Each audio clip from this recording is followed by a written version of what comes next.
شروع کرتا ہوں اللہ کے نام سے جو بڑا مہربان اور نہایت رحم کرنے والا ہے۔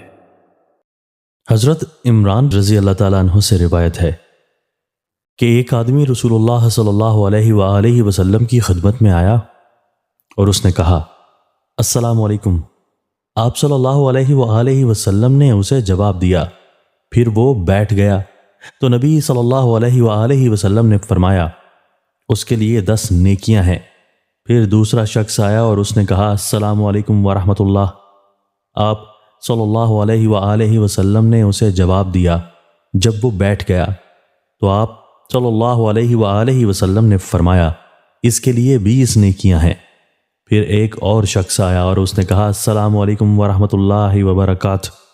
آپ صلی اللہ علیہ وآلہ وسلم نے اسے جواب دیا جب وہ بیٹھ گیا تو آپ صلی اللہ علیہ وآلہ وسلم نے فرمایا اس کے لیے 30 نیکیاں ہیں۔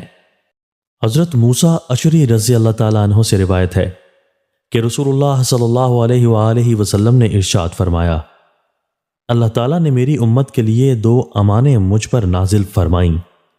سورہ انفال میں ارشاد فرمایا گیا یعنی اللہ تعالیٰ ایسا نہیں کرے گا کہ تم ان کے درمیان موجود ہو اور ان پر عذاب نازل کر دے، اور اللہ انہیں عذاب میں مبتلا نہیں کرے گا جبکہ وہ استغفار کرتے ہوں گے اور معافی و مغفرت مانگتے ہوں گے۔ آپ صلی اللہ علیہ وآلہ وسلم نے فرمایا پھر جب میں گزر جاؤں گا تو قیامت تک کے لیے تمہارے درمیان استغفار کو بطور امان چھوڑ جاؤں گا۔ دوستو، اللہ تعالی ہمیں ان احادیث مبارکہ پر عمل کرنے اور اپنی زندگیوں کو سنوارنے کی توفیق عطا فرمائے۔